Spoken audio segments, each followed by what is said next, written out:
It was an obelisk 3. It shows the word database of, what, if you ask a question, it shows up with different words in the word database. And I went in there into the middle of this cemetery, and I could feel like this pull downward. And I knew there was a soul trap nearby, but I corroborated with the device to see what would use the device. And I was getting question and answer back by not only a reptilian guard that was in that cemetery that was interacting with the device, that was basically laughing at me, that basically was posing itself as an angelic form, but there were ghosts also lined up along the headstones like I'd seen in other ones, like window dressing, like posing. And I'd seen that. I'm thinking, no, I'm fixing this while I'm here. This isn't going to happen. Well, I started asking more questions, and you'll see on the recording where I was getting direct answers, like there was an AI present. Basically, they were saying like sunlight in two separate words, which meant like sun sphere guarding the place, AI form, stuff like that. And I had that basically confirmed, and you can actually feel the energetics of the assailant that was talking to me through the device. And it was actually, I've never gotten that many hits back and forth of direct answers like that from both an AI and a reptilian form. I purged the place before I left, but I wanted to make sure people understood what those sites actually were. Right. When you were talking about this window dressing, what it made me think of, which is, just equally as reprehensible as we know that in Amsterdam, not only is it legal to, I guess maybe, smoke pot or whatever, if it's maybe regulated by the government, but it's also prostitution, I believe, is illegal. Is legal and regulated by the government somehow. But we're told, and I've never been to Amsterdam, but we're told that the young ladies will be standing in the windows, Mm-hmm. Yeah, it's very similar. Think of that when you go into a cemetery, but also think of like food that has like an expiration date on it. That's why the gravestones have dates and times on them. Basically, they're telling these galactic entrepreneurs, let's say, that, okay, this ghost is aged this long, kind of like a wine or a brandy, this ghost is aged this long, this ghost is aged this long. And I came to find that out. I'm thinking, no. When I go into these cemeteries, I'm just going to end this, because that's just too disgusting. Yeah, it's just an outright, violation of anything that's sacred. Mm-hmm. Natural law and sacred law and all this other stuff. So I just go in there and break the whole thing up. What I do is I just declare the whole land neutral, so all transactions cease. Like the galactic councils that are out there have to come in and investigate when somebody declares an area neutral. So they basically tell everybody, halt everything. We're coming in there, and they're hoping a human figures that out. Like, go in, declare it neutral, declare it blessed as a holy site. And you wouldn't believe how pissed off these AIs and Dracos and stuff get when people do that, because it basically disrupts everything. Other aliens that are in there will get mad if they're in there doing that, and a human goes in to do that. They think they're just conducting everyday business. So if somebody's running in there going, neutral, I'm clearing this place, they're going to go, oh, crap.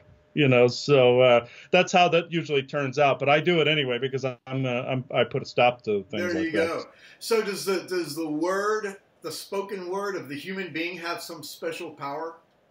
Yeah, the vibration we're sitting at, even though it's a lower vibration than some of these other beings out there, we are a conglomerate of a lot of these different races. We have a lot of different genetic biocodes that are going through us, a lot of different emotional states some of these beings don't possess, a lot of that do not possess completely out there. We're more of a kaleidoscope of emotions and soul codes and all sorts of things that are running through us. So we seem to have a special influence that some of these other outworldly beings do not have. We have a greater influence, even though we're of a lower vibration than some of them are. Oh, that's worded very well, and that's giving me a greater understanding of this, because it's one thing that's weird is, most occultists are not, well, and I'm just going to say, I am not a Christian, okay, but we've known in these occult traditions, even people that, whether they don't believe in Jesus or they're not a Christian or whatever, or even if they are, it's the idea that somehow, and regardless of the person's faith, if they're in some type of spiritual jam, that they can invoke the name of Jesus Christ, and somehow that will have some type of effect, even if they're not a Christian. Oh yeah, invoking names, invoking intent. It's the intent really that's put. That's what I was thinking. I mean, it's not that they're saying the name of Jesus. It's that they're sincerely giving their intent too. Yeah, it's the intent to clear place. Like if somebody goes in the name of Jesus Christ, I cleared this place. It's not Jesus that's clearing it. It's the person's intent and heart space that's clearing it. That's what I thought, and so I wanted clarification on that. So just to set this same person, or that person's brother or something, could be saying, Muhammad, cleared this place, and it would be the same thing. Whatever deity they called upon. Yeah, exactly. Now, do some of these deities actually help clear places? Yes, but it's actually getting more and more where the guides are expecting us to keep our temple space clear, like our rooms clear, our homes clear, but just make sure that we are more on our own and not on training wheels like we used to be. Right. That's because they know we have the ability to surpass them in basically every way, shape, or form. Hell, we got rid of the 3-house system just by willing change. That's all we do. We basically put our heart space and our will and intent out there, and we basically got a direct connection to source out of that. Okay, so you mentioned at the very beginning of the program that the 3-party system has been done away with, and that we now have a direct connection to source. Of those 3 things, were those like all filters, or was one of those things source, and then there was just 2 other things, or was none of those 3 things source? They were a subdivision of source that once something divides from source, it starts to become chaotic by nature. And this 3-house system was causing a redundant division in people's like social classes after a while. Like, oh, I'm this, I'm that. I'm a warrior, I'm a monk. I'm say part of an elemental house, or I'm a scientist. When all these energies were starting to blend together, because people were starting to see themselves as not just one thing. They were seeing themselves as a person and not say, I'm this, that. When they started to say, okay, this has changed into unity, for that moment, humanity put that intent as one essence and put that out there and collapsed the 3-house system. Wow. Yeah. And no matter if they believed in it or not, their intention was still change. And they put that out there, and that's what inevitably did it. And it was just enough people put that out there to do away with the 3-party system, or was it an organized group of people that said, hey, let's do this, and then somehow get humanity to help us? I mean, what was it? Well, I mean, there are those like myself and yourself that put the knowledge out there, and it grows exponentially. But I don't believe it was a unified group. It was a unified intent. It didn't matter where the person was or set of people were, but it was a unified intent that people wanted the system to change. The universe recognized that as, okay, this is the thing that you're wanting to change. And it changed the 3-house system. Wow, that's great. That really says a lot for the manifestation powers of the human being on the whole. As far as like the co-creative abilities that people have. They didn't. People probably don't even recognize that's what they did, but they cried out for that so strongly that it co-created the change that was needed for this current moment in time. And it may not even have been everybody. It could have been the majority. That's very fascinating. Now, there was something I think that happened in the 80s or the 90s. I think it was more like the 80s, but there's some group of people who intended well, and I think it's like somehow associated with the New Age movement. And I'm just wondering if you've heard about this. Something in the 80s where everybody at the world got together at one time. They're supposed to, send love, light, and peace somewhere. Well, oh, yeah, I remember that. It was actually in Washington, D.C. They did this experiment twice. I believe once was in the 80s and once was in the 90s, I believe. And one of them was in Washington. And what happened was they gathered on the Washington Mall, Washington, D.C. Mall. And they just basically sent out that vibe of love and peace. And worldwide, and also actually it was citywide, the crime went down 72%. Worldwide, it went down like almost 80% when people gathered in one place and started putting that intent out there. Didn't mean that they weren't individual hearts and individual minds. It just meant that they were focused on a common goal. And they let that energy flow, and the crime rate went down. When they stopped and they all went home, the crime rate went back up again.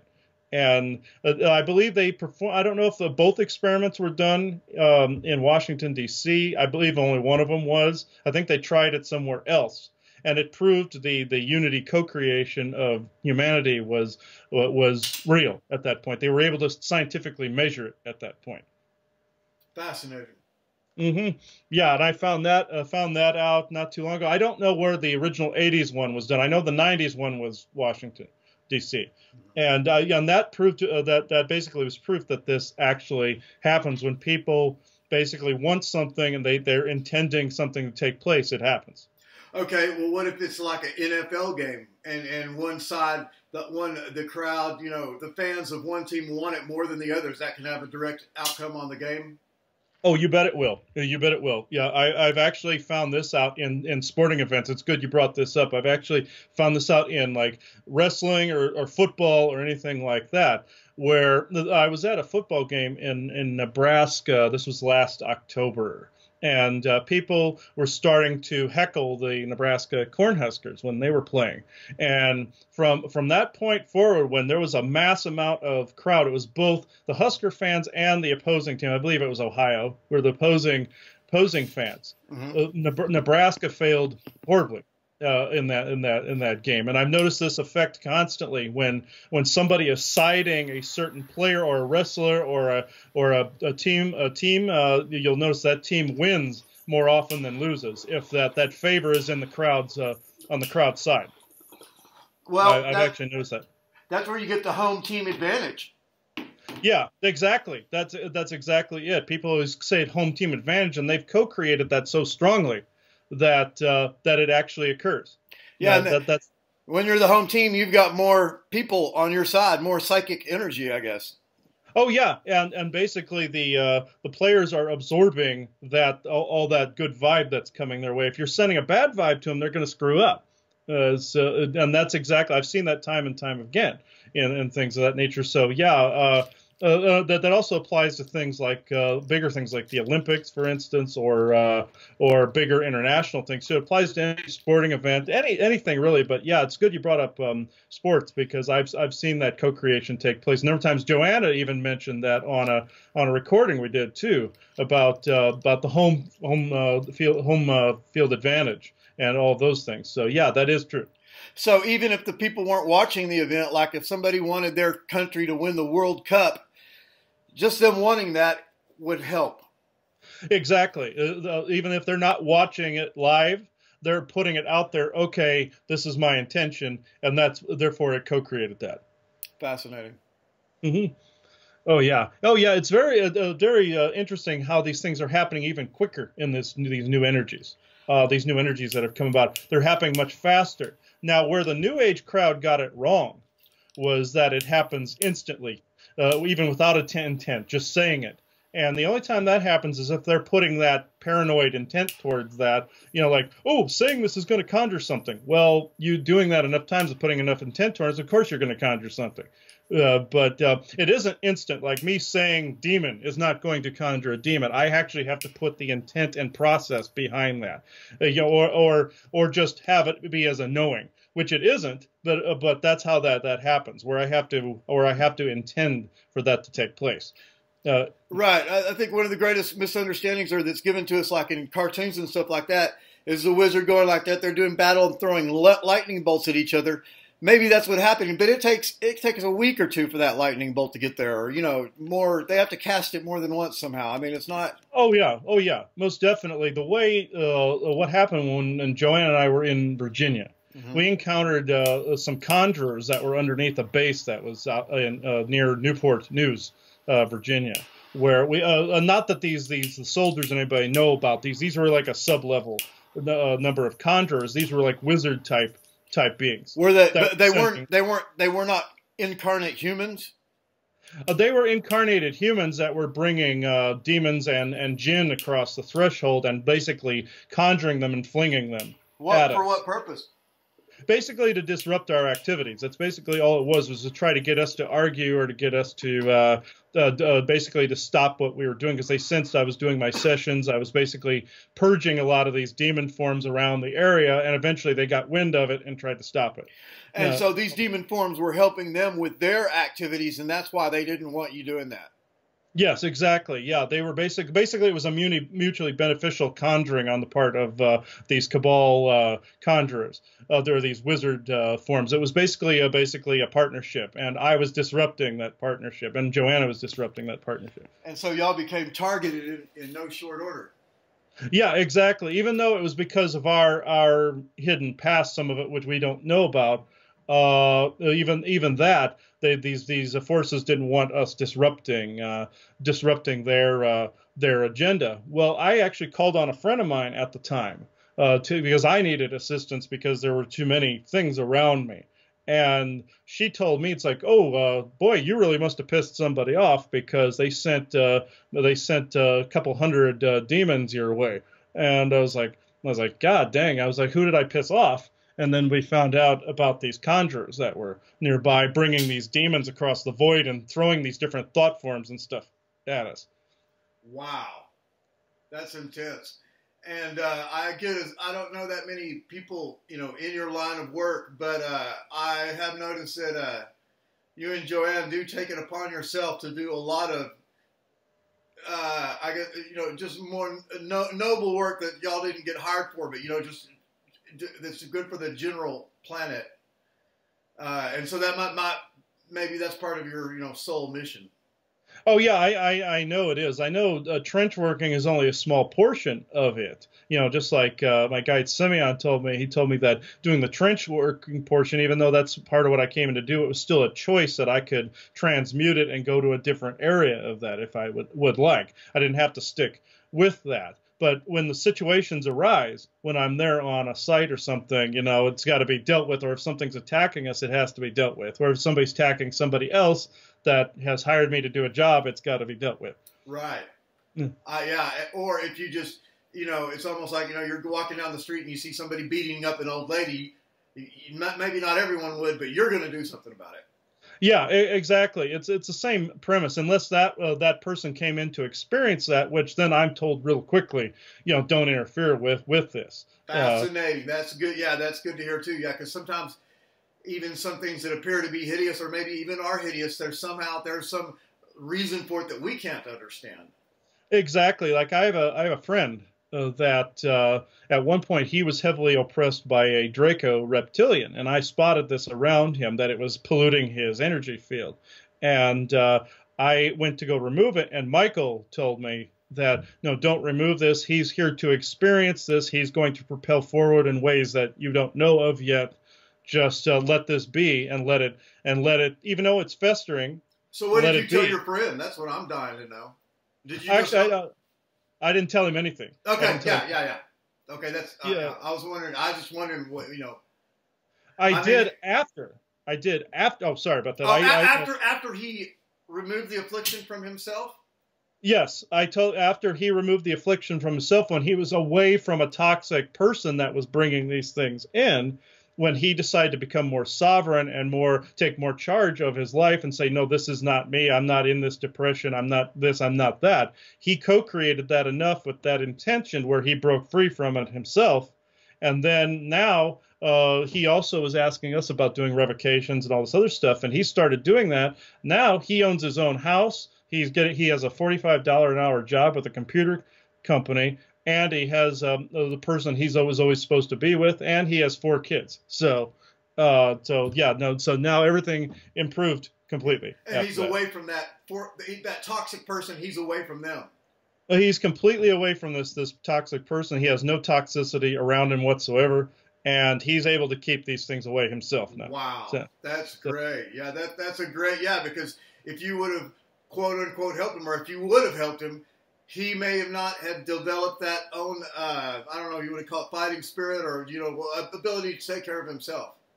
Yeah, or in some people's cases, it's an immunity that builds up. You get beat up enough, you get an immunity to whatever's around. Some people have what's known as an immunity gene that they can't get invaded. the cabal hates people like this because they I've have a got certain that. gene. I've got that to a certain degree somehow. I've got that. There's something. Either that or Theratos has been protecting me. I don't know. But you know, it's just like you've warned me in the past. I can't rely on this protection too much because I'll put myself in a dangerous situation. Yeah, you become like basically blind to what's around if you just rely on guide protection. Theratos is there if you can get into a deathly situation, if something like it was a real emergency that would really come up. He would be there. He'd probably bust the door down to grab something, you know. And I've been told that very same thing. Real emergencies, they're keeping you away from. Yeah. Okay. And so, and this brought up another question I had about Theratos. When we had our in-depth discussion about him, I was living about 12 to 15 miles away from here. I was living in downtown Austin. Mm-hmm. And so now I still say that I'm in Austin, and I am in Travis County, but I'm actually in a little town called Pflugerville, which is like a suburb of Austin. So is Theratos, even though he's interdimensional, is he with me? Did he move with me? Oh, yeah, they can watch you just like Simeon can watch me. I may not always see him. But he's always around. Yeah, they watch you continuously. The good guys watch you continuously. And I tested this one time. You know, we were at our friend Viking's farm in Sevastopol, California, not that long ago. And me and her and our friend Jim were sitting outside. And, you know, it was one of those days where stuff was just beating us up mercilessly, and I was getting fed up with it. And, you know, there comes a breaking point, too, where I just go, you know, it gets annoying.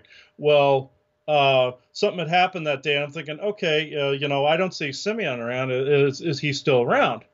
Right above me, 5 feet above my head, this big eagle just dived right over my head. It was a big brown or golden eagle that went, phew, it was an omen.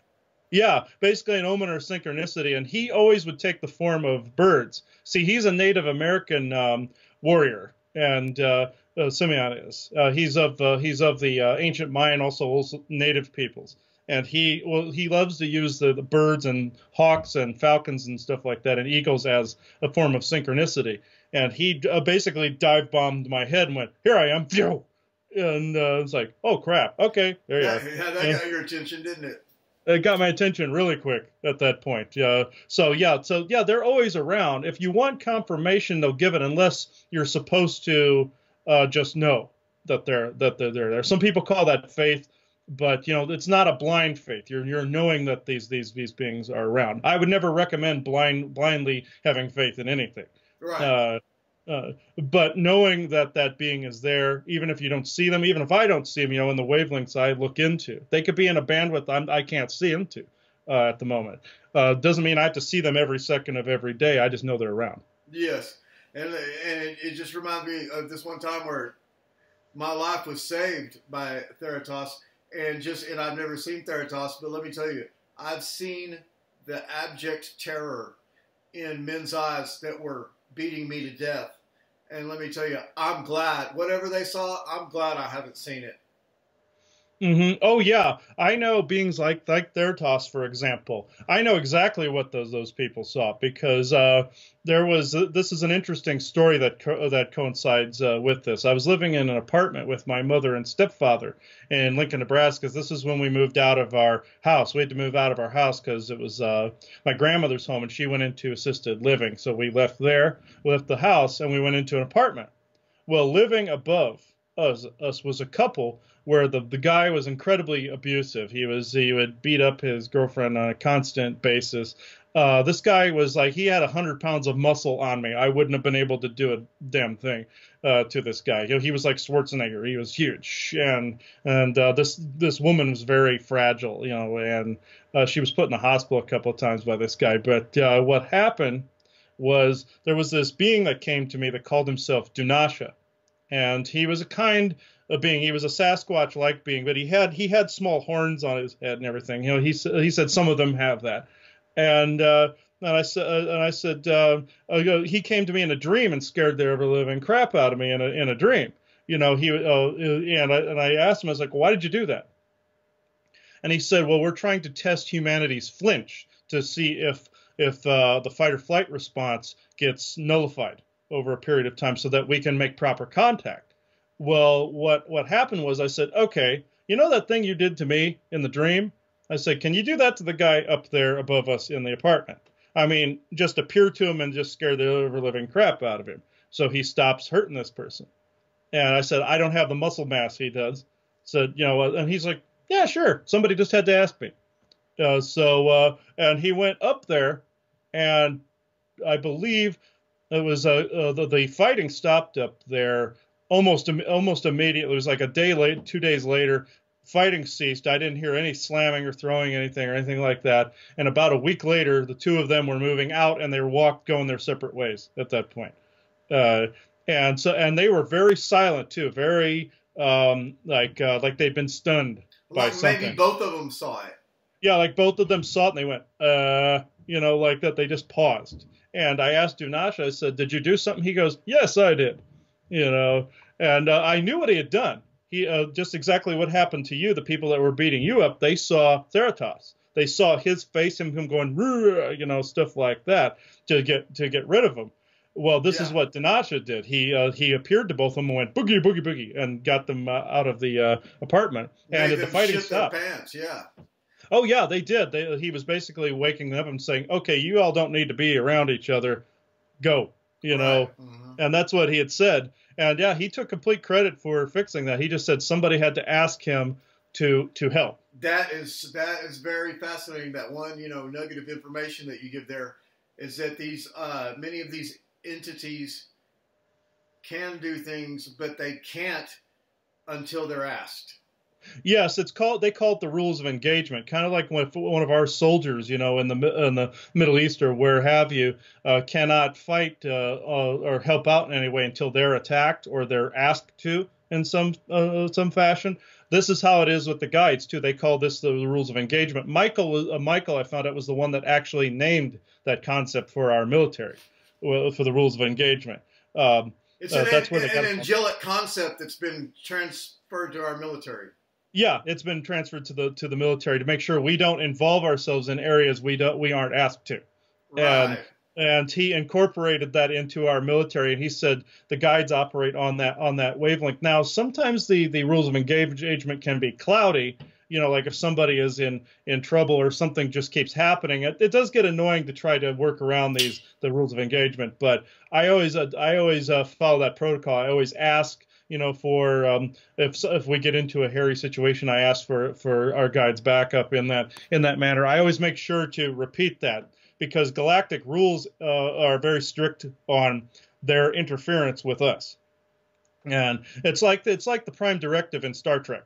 I came to find out. And now are all these other groups starting to get impatient? There are other groups starting to get impatient and wanting to interact with us more. Oh yeah, most definitely.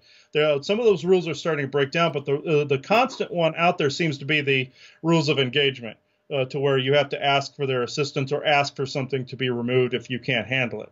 That seems to be the constant that has been around forever. Right.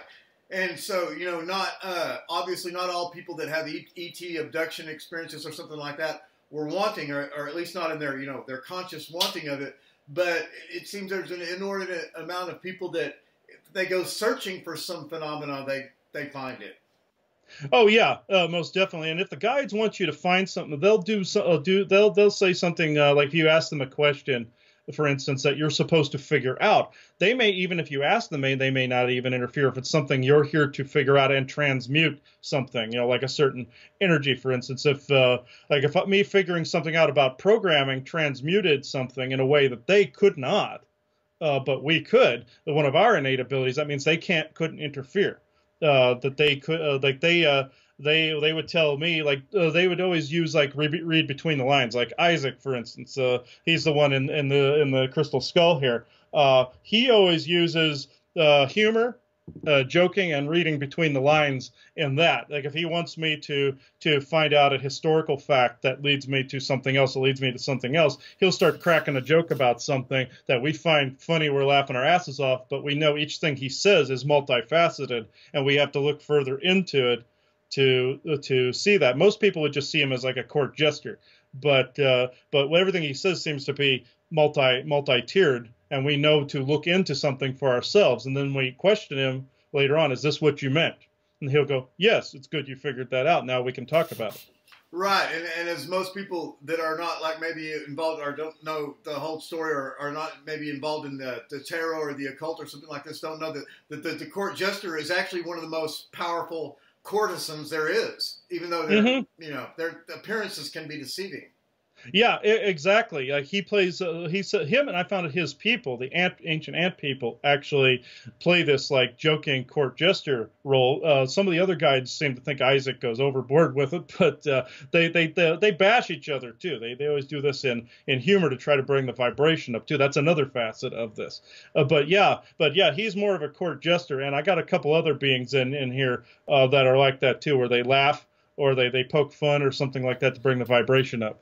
Okay, well, let me just mention this. Okay, so Christopher, one of the first things that drew me towards you was watching the Understanding Sasquatch, and that's where I was introduced to you.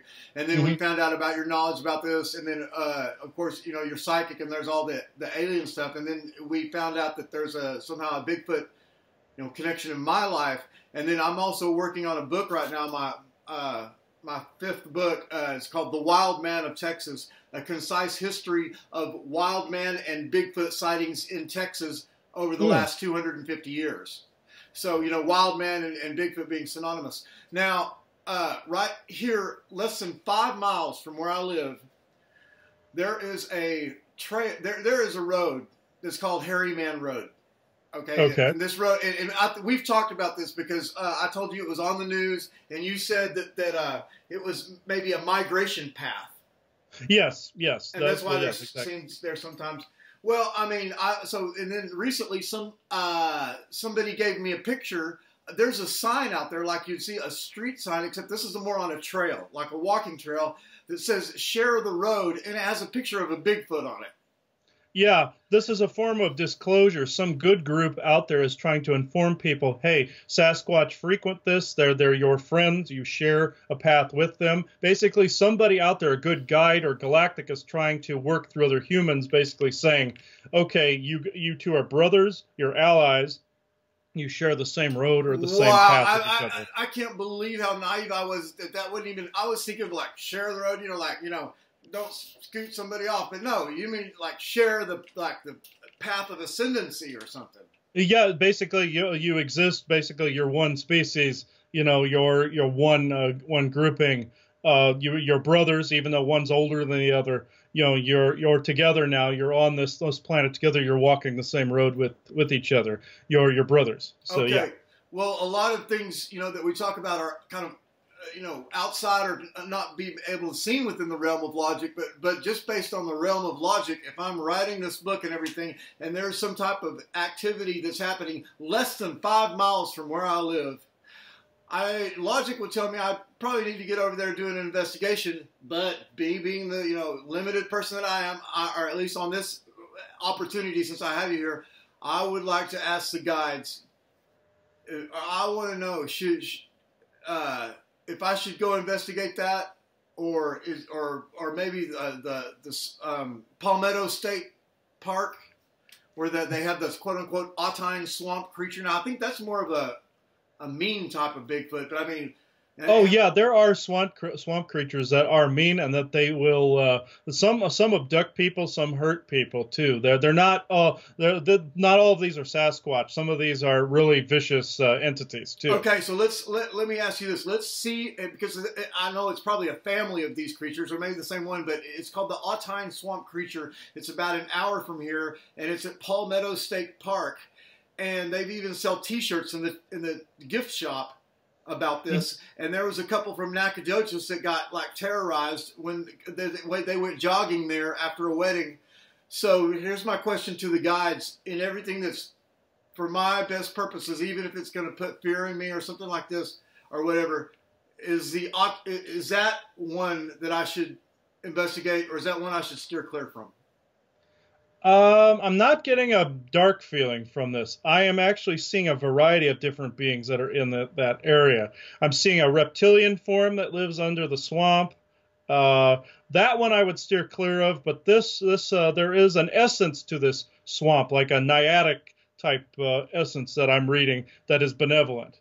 And I'm also sensing Sasquatch families there. I'm sensing fae and fairy forms there as well. So there's a whole grouping of different elemental beings there. Wow. And it probably won't surprise you to discover what I'm fixing to tell you, and that the movie Predators, which I don't think it was Predator 2, I think it was actually like Predator 3, but it's called Predators just with an S on the end, with with Adrian Brody. And anyway, somebody that you know worked on the costume designer set of that. But anyway, part of it, the action was supposed to take place in Venezuela. Well, part of that movie was shot in Palmetto State Park in Texas. Okay, that makes sense. You know that. Yeah, I'm picking up there is something like a predator that is there, but it's being kept in check by a bunch of other things that are there. Like these good beings will keep some of these more hostile ones in check, but every now and again, some of these hostile ones are seen. I am seeing a reptilian form that looks kind of like the creature from the Black Lagoon as well, that lives in the swamp. It's like this scaly. It looks like the creature from the Black Lagoon, but it's like a dark, translucent green, and it's in its feet. I've seen this particular race before. They're more animalistic. They're more on instinct. They have footprints that look like two thumbs on either side when they leave footprints. Wow. And I've seen these before. They can be hostile towards humans. They're a type of Draco, I believe, but they're more aquatic. And they are hostile, but I believe I'm going to see if there's a whole. I'm going to bilocate to the bottom of this swamp and look around here. Hang on. They can't hurt me because these are more of an animal form. Oh yeah, there's one. I believe there's a den of them down there, but they are being it's way down. I'm feeling like a. Oh yeah, they don't know what to do with me because I'm a light body. When I'm looking, they're seeing me as a light body. They would go after flesh. They're not energy harvesters. These are meat eaters. I'm sensing nothing but instinct from them.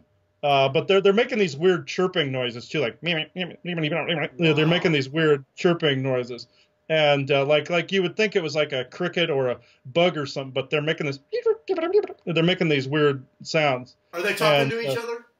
Yeah, that's how they talk. They're going back and forth. They're going back and forth, to each other. Wow. And they make people think it's like locusts or something, but they're chirping back and forth. But are they under the water right now? Yeah, they're under the water. There's a whole small like colony of them under there. I'm looking at. There's baby ones down there that look kind of like tadpole looking deals, and then there's they kind of look like frogs when they're earlier on, and then they grow up into these bigger form. Like they walk on two legs? They walk on two legs, yes. People have spotted these, but they have gills. They don't have to be on the surface. These are very aquatic. They have neck gills and facial gills. If people saw them, they would think they were fish, but they're lizards. But they are on two legs. They're on two legs, yeah. They can come up on the surface in the sunlight, but they generally don't, unless there's a food shortage of some sort. Okay, now you say they eat meat, so they're like eating frogs and little raccoons and stuff like that. They're not targeting human beings as the meat, are they? No, only the ones that live under cities are targeting humans. They're under New York and Chicago specifically. There's this specific type.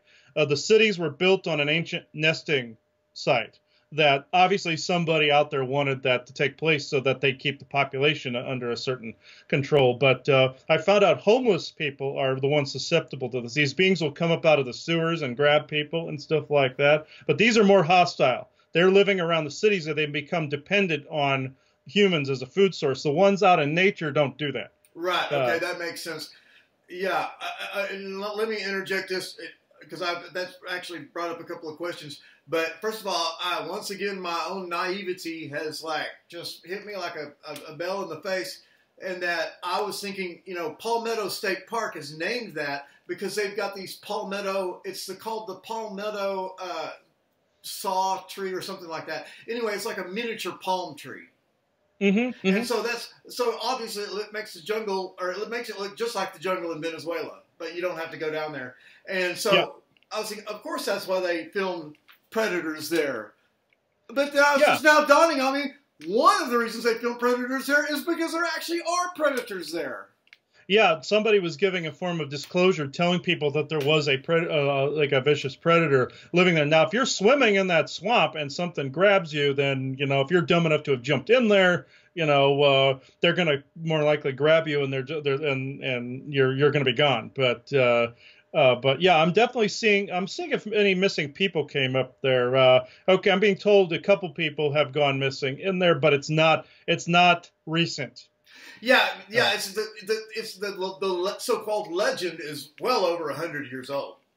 Yeah, this was yeah, at least 100, 150 years ago, where people have come up missing there. It's just more of a population is built up around there, so these creatures are more cautious. Right, they're more wary of it. Yeah, okay. Yeah, yeah, they're more instinct. These are animal-like forms that happen to be walking upright like us. They're nothing like the Sasquatch. Sasquatch are highly telepathic. These beings are telepathic to the extent like dogs and cats are. Even though dogs and cats are highly evolved beings, but they still operate on like a 2D instinct as well. So do these creatures. Okay, so now let's switch over here to like less than 5 miles from my house, which is the Hairy Man Road and that trail I said that they had the sign on it. They might intersect or something like that, but let's just call this the same area, maybe the Pflugerville area. I'll have to research other legends in the area. But would this be a good, maybe non-malevolent Sasquatch that I should look into? And also, is there a certain time I should look into it? You mentioned it was like a migrational path, so maybe they're only there part of the year. Yeah, I've noticed that with some people that they are only around at different times a year. I'm going to see if the vibration is going up. Just tell me this. I can feel confirmation coming that it'd be a good chance for you to actually interact with something. Or benevolent Sasquatch going out there. If you have the intent that you're wanting to interact with them through the heart space. Say, I want to be your brother, friend. I wish to communicate with you. I believe you have a good chance, as I'm feeling like that area is starting to thicken up with Sasquatch beings. I'm feeling like a denser population there. I'm seeing a couple of them looking at me too, as I'm looking in there, and I'm waving at a couple of them. There are a few in there. Yeah, all I'm doing is I'm just like trying to send you my location. I mean, I know you know where I am on the map, and I know that you know where I am. You know what I mean? But I'm just trying to strengthen that, connection so that you can look around. Yeah, I'm definitely seeing this migration path, but there are families of them starting to move through. It may thicken for a little while during the end of the summer and then the fall. I'm thinking the winter, you're not going to see as many in there. There might be one or two stragglers running through there, but between now and the end of fall, I believe you're going to have a good chance of seeing. And they're nodding, and your guide is nodding to me. I'm seeing him do this. Okay, yeah. Is there any maybe let's say danger of like going out and even though it's maybe not a camping site, just like where I can't be seen or get in trouble from and going to sleep in one of these areas? Is that dangerous? No. The only time I've ever heard of that being a danger from any Sasquatch tribes is if you're near one of their colonies and you're within their territory. Like if they've clearly marked their territory and humans go in there and camp, they're going to come in there and harass you till you leave. Right. Yeah. Now, and I mean, I know that there are several ways that they mark their territory, but one of them is like the tree knocking. Mm-hmm. Yeah, and the bent trees, they'll be like broken trees that come down, and there'll also be stick X's that are up marking areas like keep out of here, human, this is a boundary, keep out of here. Yeah, like X marks a spot, even though that also means trade and brotherhood as well. You can leave like an X on the ground with a gift, and they'll know that that's for them. But the ones that are up like this is our territory, stay out of here. And you probably know about this one, Christopher, but this is up in Alaska, or I'm not sure if it's actually part of Canada or Alaska, but it's some islands out there where entire trees have been pulled out of the ground and stuck in the ground upside down. Yes, I've seen those. Sasquatch are directly responsible for that. Oh, I mean, yes. What else could it be? You couldn't even... How could you... the strength to do that is practically... It's unimaginable. Yeah, and that happened to my mother and my stepfather, Laverne. They were coming back from Kansas City, and they looked on the side of the road. This was a populated highway, side of the road, 3 trees tipped upside down and shoved with the roots sticking upward on the side. Wow. Basically, the Sasquatch were basically saying, "Yeah, we're near here," and and the workers out and everything were out there going. People are going, "Oh, that had to have been construction workers doing that." And I was like, "No human can lift those even with a crane. Yeah, no, No, right. There's no crane that can even shove it down to the ground. no." And why would they even do that? That'd be a lot of It work, would, a yeah, it couple would days of take a work. week to do it. I mean, it's obvious what that is. And that was basically them saying, "Yeah, we're here. This is basically our signpost. Here, we're showing you we're in the area." Is Yeah, what. another sign that we hear of in encounters, and some of these encounters is like, say, a large boulder. I mean, big boulder. At least 100 pounds, maybe 500 pounds or something. Landing near you.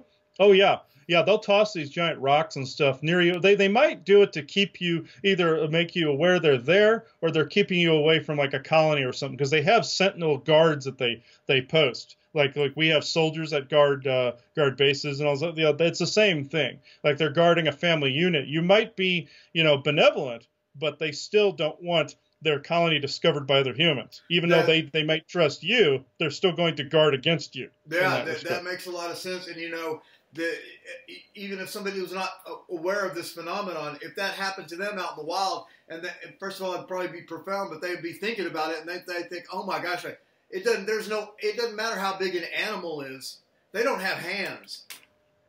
Yeah. An elephant can't throw a rock at you. No, you have to have like opposable thumbs, and hands like we do to Right. be able to toss something like that. And I've been told they can lift basically twice their body size or 3 times their body size too. So that's why they can tear these trees up and flip them around and turn them upside down like that. Yeah, it still must have been at least a 12-footer. I mean, even taller. I mean, it just boggles the imagination to imagine. And of course, they have some type of mystical power as well. But I mean, Oh the yeah. uh, the the implications are obvious. They could tear a human body apart like nothing, like a piece of paper. Oh yeah, but they choose not to. Now there are ones that I've called trolls too. There are several varieties of troll type beings as well that people mistake for Sasquatch. There's like malevolent dogmen that are out there and benevolent ones, and then there are shorter ones that are like no neck types that have also shown hostility towards people as well. There are these big ape-like ones that look like baboons that have like these pointed like heads that are hostile. And then there are also another troll type that I found out that are also interdimensional that have like no neck, and don't have any hair on their body. They just are like this like speckled like reddish like skin too, that are like that they fit the descriptions of trolls in like the ancient times and stuff like that. Some of these species are hostile.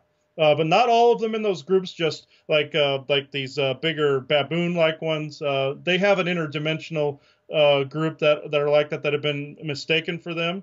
But they're called face eaters in native mythology, and they're highly dangerous. They're extremely dangerous. Yeah, Uh, J.C. Johnson has spoke about those, and he's done a lot of work up in the Four Corners area, which you're sort of near there. mhm.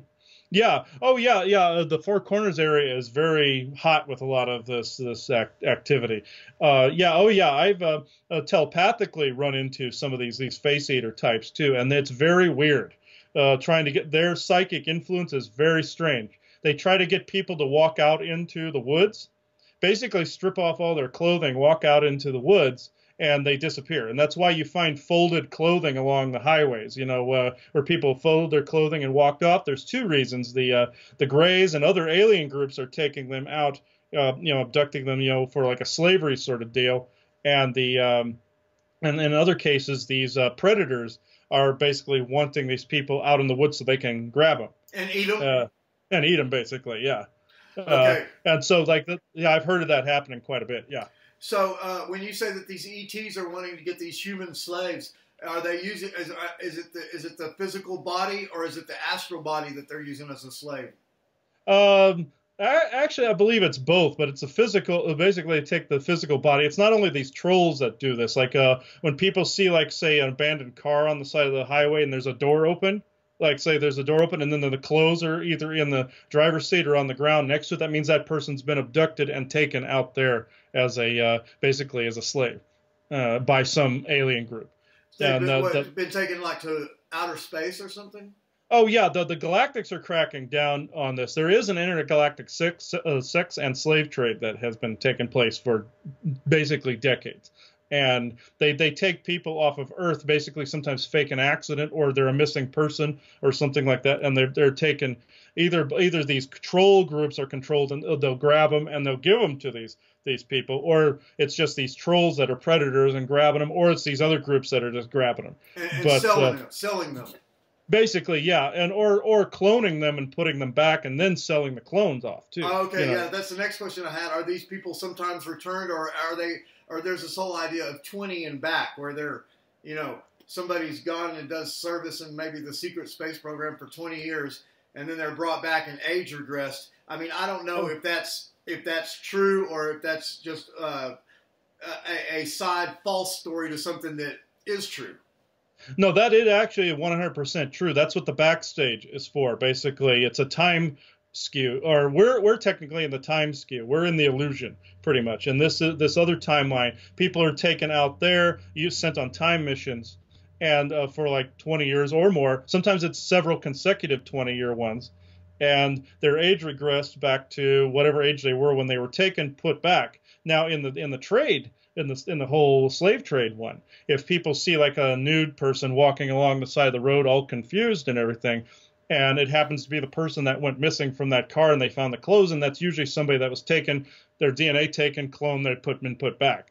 Okay, yeah. I understand. Now here's the next question I've got about the people that have been through the 20 and back program, and I've actually interviewed one of these people, and I mean, it's not that I believe or don't believe. It's now I'm different than I used to be. I don't have to force myself to either say I believe or I don't believe. You know what I mean? Because the world is so awesome and mysterious. But now, say one of these, anybody was put through one of these, 20 and back scenarios where maybe they were 9 years old when they were taken or something. Then they do, 20 years of slave labor or whatever they did, and then came back and were age regressed. Would that not be the most mature 9-year-old in the school? Yeah, there would be latent emotional states and memories. The same thing was happened to myself and Joanna. We experienced that exact thing.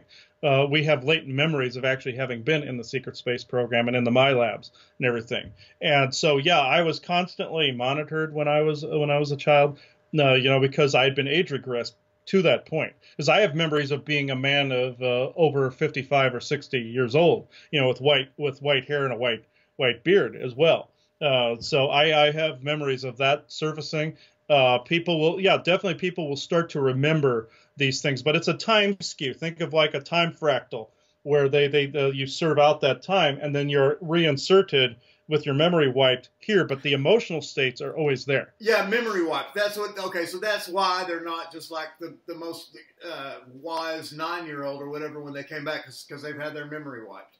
Yeah, yes, but the emotions always seem to remain. Like if there's a PTSD that was involved in that, some people misjudge this as past life regression, and it's really some of these memories that are coming back, and people are saying having dreams about being a soldier or this or that, serving in space and all this, and sometimes it's ancient, but sometimes it's these latent memories bleeding through, and they think it's past life regression.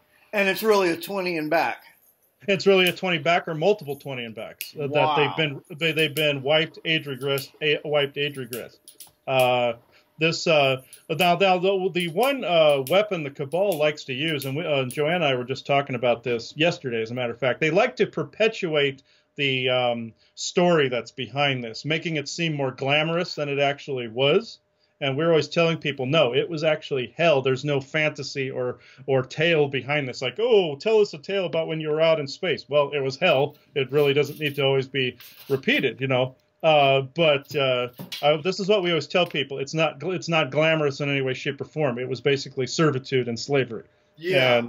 And so some of these people that are either they're super soldiers that this has happened to, or that there are super soldiers, and one thing I'm starting to realize is some of these super soldiers, even if they never were a soldier or anything like this, that doesn't mean that they haven't been programmed and they haven't been tortured and had these memories put into them or whatever. Oh yeah, yeah, and there's a lot of false SSP memories put in as well. There's a couple of these I call them flying fortresses. There's these human alien conglomerate vessels that are flying around that are huge or multifaceted. They look like school buildings or like office buildings inside. And some people that believe they were in the SSP were really abducted, taken, and had memories implanted, and were taken to this like false construct, and were trained to think they were in that, so that there's a bunch of disinfo people out there giving this and this and this and that, when it drowns out all the real ones that went through all of that. Yes, and a very good friend of mine, Tara, she's maybe, I don't know if she's been through secret space program, but she's been through one of these programs and it's been hell. But her concern is that some of these people who have had these false memories put in them of secret space programs have really been through some type of have been used like sexually or whatever, and the alien deal is used to overprint that they were maybe sent to go do an eyes wide shut type party or something. Yes. Exactly. There's the sexual circles, and then that exists that this is definitely part of. And sometimes the person will think they just went fishing for a weekend, and they were part of that. But then there are the legitimate ones that were the SSP super soldiers. Then there are the manipulated ones that they don't they feel in their heart they were part of that, but in fact they were manipulated probably since they were a baby. Wow. And then I think you're even implying that there may even be another category of ones that actually were super soldiers and are in the secret space program, and they had extra stuff that's oh yeah, most definitely, because these forces don't want people to remember. Now Simeon has stated to me that under no certain terms that there are memories that he won't allow me to tap into because they perpetuate that programming that we were talking about. That's trying to regurgitate an old self or an old pattern, and they don't want those memories back. Basically, he always tells me some things are better left forgotten. So if you went through some really horrible trauma, how are you going to evolve in this new energy if you remember you were sexually abused by a reptilian? I know it, and so that of course that's always kind of been my natural fear, that looking into this thing, I thought, this person, was they recovered these memories and they were sexually abused as a child, but I don't have any of these memories. But of course, there's always kind of that fear there. It's like, what if, and that right there almost kind of, there are some things that are better left unknown. Yeah, and that's what Simeon always told me. He said he was blocking certain memories from coming back because the brain has an innate function of redundancy. It will store a lot of these memories further back in the subconscious. The subconscious can be your best friend or it could be your worst enemy.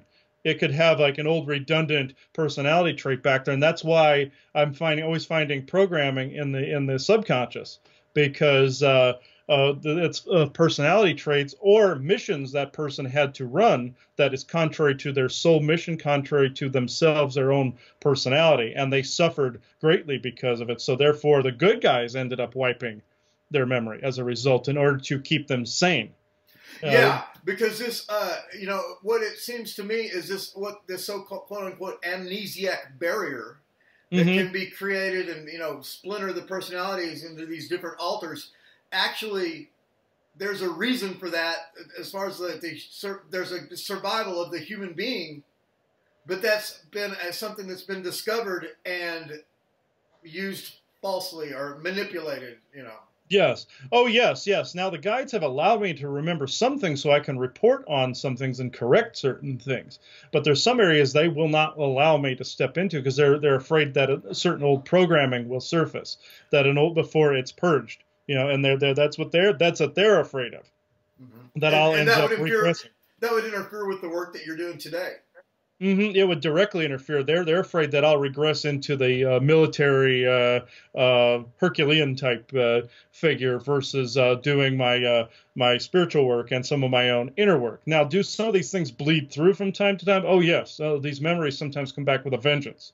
They'll come back in nightmare sequences. They'll come back in all sorts of methods. Now, some negative beings out there will take some of these memories that are in that redundant subconscious that haven't been wiped. They'll pull it out like a dusty old file cabinet and say, look what was done to you, like that. And then you have no choice but to look at it. But we're always having to protect against these entities trying to pull out memories that don't belong in this world anymore. Wow, that is totally fascinating. And so, Chris, I've never really asked you this directly, but you've given me some hints then and there. But basically, from what I understand, is that you've had recovered memories, and I mean, of course, I knew that you had abduction experiences and stuff like this when you were a young person, but You've been through one of these programs where they were, just tortured and all this stuff and put in cages and stuff. Oh yeah, that was basically both of us. There's a lot of details we tend not to go into, but because it would not only perpetuate the programming, but perpetuate this story. But yes, we did go through this. Like when I was little, not just when I was little, but later on when I was in grade school, had visits from the Men in Black at the grade school I went to. A high school, Men in Black showed up again, doing all these standardized tests to try to test people for not only psychic aptitude, but they were testing to see if certain memories were coming back. And I remember Simeon telling me at the time that even then I was still talking to Simeon. He said, "Do nothing that they ask you to do. Be completely defiant, not to the violent extent, but just passively refuse to follow their orders." And I did. And he said, if you had actually answered all of those questions, they would have retaken you and reincorporated you into those programs. Because the answers you would have given would have not been the answers that they wanted.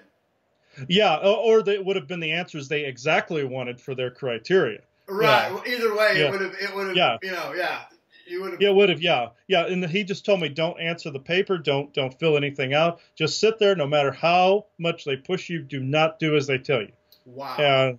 And I said, all right. And I sat there just with my fingers clasped for 2 hours. I ignored them, and I found out I was incorporated into these things anyway because they knew what I was doing. But then Simeon was the one that actually took some of these memories away from me. But he told me that was a point where they were trying to reincorporate me. And I'd already been in like a 20 and back. They were trying to bring it back out. And they were also testing to see what I remembered from the previous. Wow. And so he said, do nothing. Do not follow their orders at all. And I was like, all right. And I sat there for a couple hours and they eventually left. They looked like the standard Men in Black. They didn't have sunglasses or a bowler hat or anything like that on, or a derby or anything. They were nicely dressed. They were jet black suits. And these guys were creepy. They were extremely creepy. I've encountered the Men in Black at least 3 times in my life, that I remember. And they are incredibly creepy.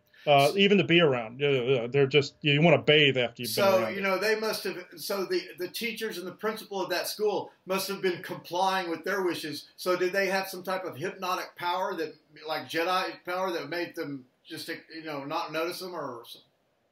Oh, yeah, because there's several types of Men in Black. There's the human ones, there's the AI forms, and then there's like the reptilian alien ones as well. And yeah, they basically got the school to comply because they're part of a higher government agency as well. So if they said they had to go in there to perform tests, the school would have legally had to open the doors. Yeah, they just have to show them a badge or something. Yeah, they showed them a badge, and all they had to do was walk in. And they were there for, like I said, a couple of hours. And there were other students that I noticed that were being taken to other rooms as well. Okay, so they were not. That was my next question. They were not. You were alone in that room. No, there was at least 12 or 13 students in the room with me. And they were complying, and you weren't. Yeah, they were all complying, and that's why Simeon told me just sit there, do nothing. And do not answer questions or anything. Yeah. Yeah. So you didn't. It's not like you objected. You just shut down on them. Yeah, I just completely shut down. That's what I would recommend if people would encounter that. Just completely shut down. Put yourself into a no thought meditative state, and just just quietly sit there. And all these other students around me were segregated to different rooms because they had what these people were looking for. And me just sitting there being defiant, they don't want defiance, they want compliance. Yeah. That's what I was fixing to say. Did the other students notice that you were refusing to participate? Oh yes, the ones to the sides of me are going, dude, you might want to actually fill the thing out. The teachers told us we had to do this, and I was like, no, I'm good, thank you. And that's what basically saved my butt a couple of times was actually doing this. Now the one before that in grade school was a little different. I was actually in a math class when these men in black would show up, and the math teacher that was actually kind to me before that was actually more hostile after, like, we thought you could actually do this. You must have cheated on this particular test or this paperwork, and I was treated horribly. After that, in other words, you weren't treated horribly not only while the men in black were there, but from that point forward. From that point forward, yeah, I was constantly basically accosted by these teachers basically being bullies. To me. And so were they doing that for subconscious reasons? I mean, obviously they were under control or they were being influenced, or was it that they were like in some type of cult and they knew that they were treating you bad? I think they were just being controlled by programming. I believe it was just purely a programming issue. These people generally don't work for the Men in Black or anything. They're just programmed because it's easier for them to program somebody than to hire somebody. So what they did was they were testing to see if certain high math skills were still. I was still capable of them, which I'm horrible at math. And there's this blockage I have even to this day where the number portion of it drifts. And I believe Simeon is partially responsible, at least, or almost fully responsible for this, because to them, I was like I was engineer grade mathematician type. So he drifted that away from me so that I wouldn't be compelled to rejoin that. To save you, in other words. Yeah. And it frustrates me. But I also know that it was for my own protection as well. Yeah, well, I'm not very good at math either, but and so maybe there's some similarity with me. Like they were saying, your guys are saying that I had some type of maybe latent or whatever psychic abilities. Well, maybe it's been shielded from me using it just so that I won't be attractive to some of these. Exactly. Like your soul mission requires you to do something else for the time being, and the same with me. There is still that part of me, that emotional part of me that I knew there were good things about what happened out there as well that I latch on to. But even that, Simeon tells me, he goes, no, back away from this. You'll be given back what is for your highest good in the now. And that is all. And that's how what he always tells me. That's what other guides always tell me. It's like, no, you're given what you need now to perform what you came in to do. That makes sense. Mm-hmm. Oh, yeah. It was very creepy back then. With the Men in Black encounters. I even had one of those when I was in Arizona the first time. When I worked for a Walmart when I came down here the first time, and I had a time where there was a big chunk of missing time. It was a huge chunk where I had just showed up for work, like I believe it was like 3 p.m. Actually, no, it was earlier. It was like noon, something like that. And I came in I was a cashier, and I just remembered this big blurry memory block of people just staring at me, like of the different people going by and looking at me. And then what happened was, then the next memory I knew, it was almost midnight, and I was driving home in my truck. And then I was like, okay, I was vaguely aware something happened. And then I started to recover those memories, and I started to remember the Men in Black coming into the store and basically memory blocking different people of something that took place there. Like something big that took place there. So you went into a back room or something, and everyone else was just kind of hypnotized to like not notice it. Yeah, exactly. Like think of the comical Men in Black movies where they had the memory wipe stick thing in their hand. It's very similar to that, but they were kept in a trance state by an alien that was with them. Possibly somebody that had that much psychic training. It had to have been an alien form that was with them to do this. and somebody covered for you, but yet they didn't complain or say, "Oh, Christopher was over here." You know, they didn't somehow. They didn't. It didn't inconvenience them mysteriously somehow that they had to cover for you. Yeah, kind of like it's basically the Jedi mind trick. You know, Simeon can pull these same tricks too. He said he was protecting me from something that was taking place in that geographical area, and the Men in Black just happened to be using that place as like a base of operations temporarily, and that he was telling me that he was protecting me from them by basically putting up a perception field to where they weren't interested. Wow. And yeah. And there's that Walmart connection. You know what I mean? We hear as time goes on, we find out, you know, some weird things about Walmart, you know. Oh yeah, oh yes. There are good and bad things. Actually, Walton family, for instance, that's the bad thing. They are actually a Cabal family. Yeah. They are under a different name. I don't know which of the 13 family lines they are, but they are definitely a Cabal line. And I found out the stores are actually used as like looking posts. Like there are literally base things that are underneath some of these store locations, and they're like watchtowers. Is basically for these so they can view all different types of people. That's why there's so many of them. Right. Yeah. Because everybody goes into Walmart: rich people, poor people, crazy people, sane people. I mean, everybody. Yeah, and that's where they can just watch people. But there also are good areas. I found out this is probably one of the weirdest things I've ever run into. Some of these government agencies actually have the ability to have hidden rooms within buildings, hospitals, stores, anywhere, and to where they're holographically and perceptionally hidden. Well, the good guys, I found out, make these spaces as well, to where they can pull people away from something that is dangerous or something that they're not supposed to be a part of. Like Simeon more than likely did that. There are these hidden areas that also some of these government or Men in Black people can actually be in, like these rooms to where if you walk past one, you just see a wall. You just see a plaster wall there. And and even if you touched it, you'd be touching a solid hologram. And unless somebody opens that up for you, you're not going to see it. I've even detected in like Walmart buildings, there's a bigger volume of space than what I'm looking at. Like I can feel volume of space, like where the energy drifts, I can feel it, and like a sonar. And if that radar is telling me there's a bigger space there, there's something hidden. And I've detected every time I walk into a Walmart store of some sort, I'm always detecting this much more vast space above, below, and to the sides. Wow. All the time. Wow. And so, you know, we also hear that they have, you know, and this might kind of go into very like top secret surveillance in Walmart. You know, it's like the people that are in the security part that look at the security cameras, they're kept completely segregated away from all other Walmart employees. You know, they don't have the same parking lot. They don't go to the same break rooms or anything.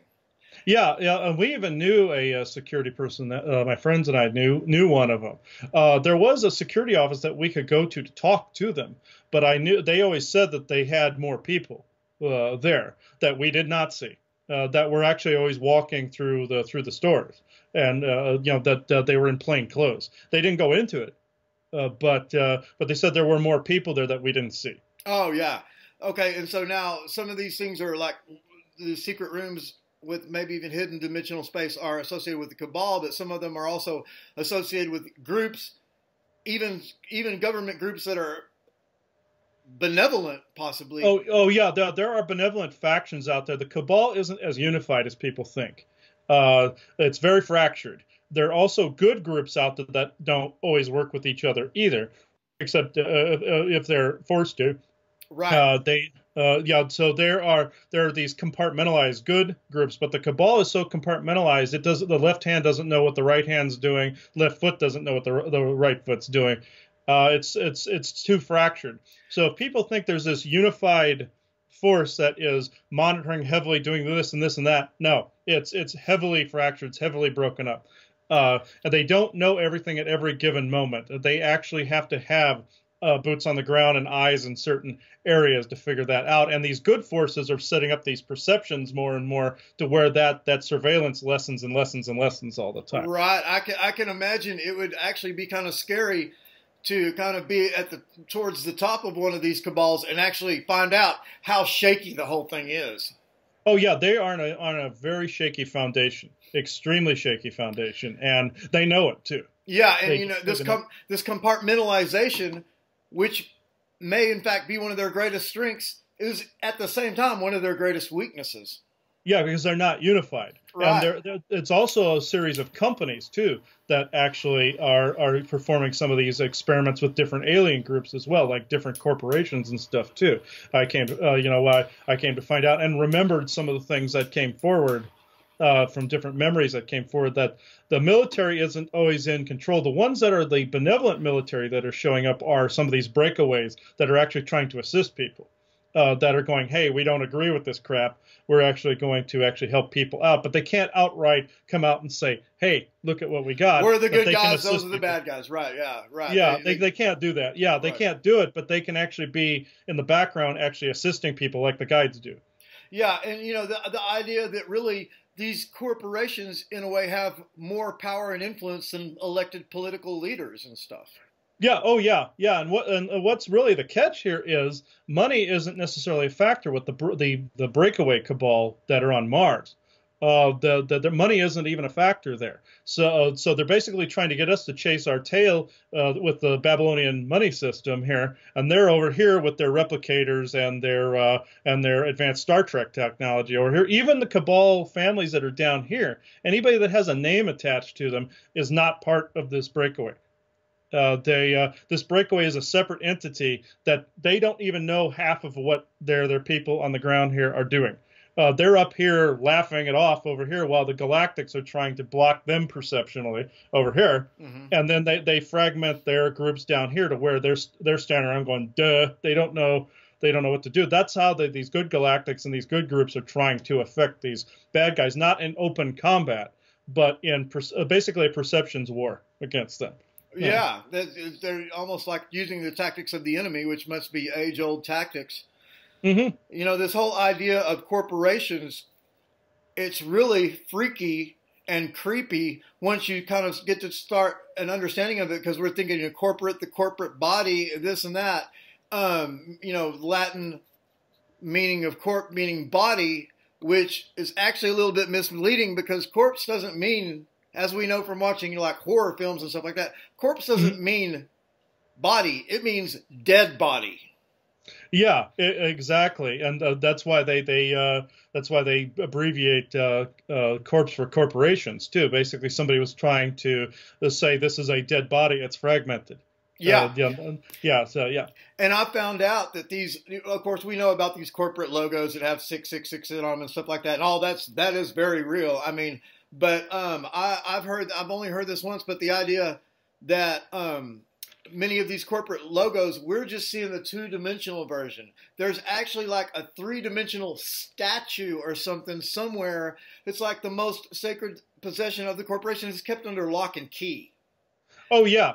They these different corporate heads and these different cabal groups that worship these satanic entities. So they have basically effigies of these different, like they used to do in ancient times where they had the statues and effigies. They still do the same thing. It's the same thing. Like Molag and Baal and all of them, they have all these different effigies. Or a sigil. They might have a sigil that represents them, and so they kind of Yes, yeah, that's just like with any religious fanatical group. There's always going to be like a sigil with a statue or some kind of church-based anything, and that's how these groups are. And some of these different families actually align with different. We would call them demon lords, but they're different Anunnaki lord clan heads. And Baal and Molag were two of them. And Molag, last I saw, he's dead. He's gone. Baal is still lurking about out there somewhere. But yeah, there are all these different symbols that pop up, like the sigil of the owl, for instance. Even though it has good connotations, like there are good owl beings that are out there and everything, and bird beings.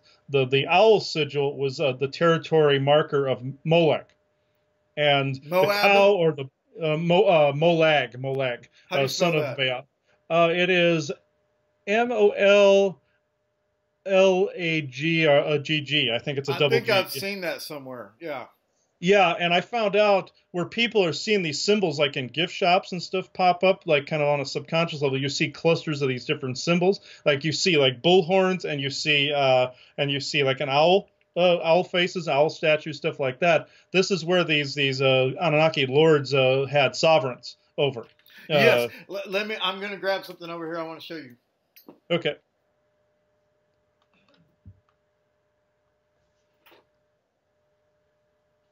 Okay, and I want to show you this, but also you talk about them having sovereignty or whatever over certain areas. Hmm. I don't have a picture of it right now, but I can maybe put one on the edit for the visitors to see, the Hmm. viewers. In Austin, Texas, just right over here, just a few miles over here, they've Hmm. got a building. It's the Frost. I call it the Frost Bank building because it's got Frost Bank in it, and that's a whole nother story with all the symbol, pharaonic dominator symbology that bank has. But the Hmm. building itself is acclaimed actually as being like one of the most, in its architecture, being one of the most occult buildings on Earth because the building is an owl. Okay, okay, then Molag had something to do with its construction. I Then, mean, yeah. it looks like an owl. It's got its wings down there to its side, and then it has a clock on north, south, east, and west. Well, if you get in between there, you see two big clocks. So it's like that. That's its eyes. And Hmm. then on top of this thing, which is like, because it's a certain kind of owl, it's like the crowned owl or whatever. But they have this structure coming off the top of the building that looks like huge quartz crystals. And it's like the crown. And I mean, it Okay. looks like that. It's the most probably building, big skyscraper that looks more like an animal than any other one in the world. Yes, that would show that particular Anunnaki lord held like rulership over that area. If you see a bull, that's Baal. I know those two. Yeah, Yeah, you like see on like a bull. the stock market. Yeah, exactly. That would mean he has sovereigns over the stock market. Then if you see a big bull, that would mean he holds sovereigns over that. Yeah. Okay, now have you seen the big statue of a bull like outside the, I don't know if it's the stock market or the Securities Exchange, that deal in New York? I know what you're talking about. Yes, yes. Yeah, I mean Uh, I've just seen a picture of it. But now getting back to the symbol of a bull, and this is weird because now we're still talking about Austin, Texas. Hook 'em horns, yes, hook 'em yes. horns. I mean, Yeah, that would mean Baal has basically sovereignty over that whole or rulership over that area. or maybe That they're the splitting it because one. Yeah, like basically they're father and son. So the like Molag is the Oh, son of Baal. So yeah, so you would oh. expect them. That's why you see them paired up a lot because they're family members. Uh, Okay, that really explains it because yeah. Oh yeah, yeah. Now, yeah. That's actually yeah. The owl. There are owl beings out there that give synchronicities too. now Uh, I know it, and so that adds a whole nother. There's something really weird about this owl thing. I mean, they've got many realities to it or something. Oh yeah, there is a group, a collective, not a collective group, but there's a group of beings that they just call themselves the Owl Beings, and they come from a dimension called the Passage, and they interacted with humans thousands and thousands of years ago, and they wanted to let me know that it's not always Baal that, or not always Baal and Molag that are throwing the owl things out there, that it was them as well, that they're throwing out some synchronicities there, and it's up to humans to discern who is delivering the symbols. And they said, but they were the ones that explained to me about Molag and Baal with the cow and the owl symbols. Uh, Have you ever heard of somebody seeing an owl and then they see an ET, or like the ET was disguised as an owl or something like that? oh yeah, I've heard of ETs disguising themselves as different animals and such before, like shape shifting into or holographically shifting into a different animal, so they can stand there and watch people, but they could be a dog, cat, uh, deer, cow, anything, any of those things. Like the owl beings themselves. I had a friend of mine tell me he encountered a giant owl that was sitting in a tree, a big, like half the size of a man. That's how big this owl was. And he was afraid this good thing could have like swooped down on him. Well, I came to find out that owl form was one of the owl beings, just in an animal disguise. Basically, he looked like Wow. himself, but he was in an animal disguise. Wow. Yeah. And albeit a huge animal. Oh, yeah. He was trying to give a message to this person by showing, hey, I'm different from the others. This is you're looking at me, basically. And this person's intuition said, hey, I think I'm looking at an alien. I was like, yeah, you are looking at an alien. Um, Wow. and that's how they observe people. The Sasquatch like to use birds too. They like to send birds in to, or they like to. Some of them can shift into an animal form, or holographically wear that animal form to observe, like through crows and ravens and stuff like that too. I came to find out. Yeah, and there's the idea that some of these ancient sorcerers, you could somehow look through the eyes of a bird or something, just look at, enemy troop movements or something. Yes, that's actually true. Since some animal vibrations are on a slightly lower bandwidth, if they're all instinct, a sorcerer or a wizard could easily take control of that and look around like a remote viewer would. It's easier for them to look through the eyes of something versus actually spend more energy to bilocate. I mean, I don't Wow. look through the eyes of beings very often unless they let me do it. I don't take control of any of them, but I have been able to actually do that if the need would arise. If there's a bird or an animal nearby. But that's generally how the Sasquatch operate. People think they always shift into that. They can, but it's easier for them to utilize their animal friends as as a helper.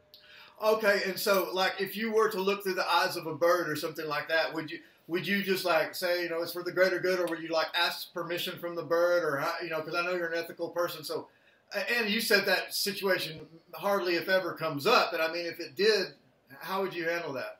Oh, I just would ask permission from the elemental beings in the area if I could look around through their vision or through their eyes. And I've had to, like I said, it doesn't come up very often, but I've had to do that, like look through the eyes of a bird or an elemental or a Sasquatch will let me look around as one of them, look through one of them, and actually feel what they feel and know what they know. I've run into that. Wow. The owl beings have done that too, where I've been able to absorb knowledge from them that way. Wow, that's fascinating. And let Mhm. me let me tell you, just based on the conversation that we've had today, I think this is easily one of our best discussions yet. Yeah, I believe so too. I sometimes will get nervous for the discussions because I don't always know what's going to come up, but I always seem to bring it home when that comes through. You really Yeah. do. And I was also worried about coming into this that we'd get stuck too much on one subject, that had to do with me personally, and I didn't want to do that. But I'm glad that you were willing to go there. But we covered a lot of stuff. Oh yeah, I'm glad we did. I always enjoy these discussions being on different shows and everything. I actually like that. I've been putting the links to the shows we've done on our website. So uh, Okay. yeah, I always enjoyed it. Yeah. And so I'll put the link to the lifting on your Wix site on this one. And Okay. okay, so and then also yeah to that. And we've talked. I looked at the clock a little bit ago, but I mean it's not 2.5 hours, but I mean it's probably at least 2 hours. And time flies by, doesn't it? Oh yeah, when you're discussing something of importance like that and you're engrossed in the moment, Hmm. time doesn't have any meaning at Oh, that I point. know it. I know it. Yeah. It's just hard to believe that amount of time has gone by. But hey, that's good news because that'll make for like two really information chocked shows, from this interview here. Oh yeah, and I was thinking, on one of the shows that we interview something, we could have you on the lifting at some point, talking about Oh, some of your history. oh, I'd love to. I'd love to. Just invite me. Let me know when the time that you like, and I'll adjust my schedule to be on there. Okay, yeah, that'd be awesome. Because we've been interviewing a lot of people lately. We've been doing a lot of these roundtable things that we've been posting lately. Since we were traveling, we were trying to find other things to post. We haven't done our regular shows in a while, but we also do things on Vimeo and Patreon a lot. We have like galactic interviews and stuff like that on there, and it's a different type of format, basically, where Joanna asks questions and they answer questions about ancient history and about their involvement in the galactic wars or some concept people are curious about. Different groups will go from their perspective. What we did with ancient history or the galactic history is we had all these groups center on one event, and that was the destruction of Maldek, and we had all of them center on that one event, and what did they witness, and what did they know about that event at that time, and what involvement did or didn't they have in that event, or in the whole Nibiru conspiracy or something like that. What involvement did they all have? And they all gave basically around the same amount of same answers, but from their perception points. Wow, that's awesome. And I'm glad to find out that you are involved with Vimeo and Patreon. And so I'm going to be I've got a couple of questions I want to get with you off list on. But on this roundtable discussion you're talking about, I can't remember, did you say that it was the Google Hangouts or the Zoom format that y'all use on that? We use the Zoom format on that because it seems to be much more convenient recording-wise.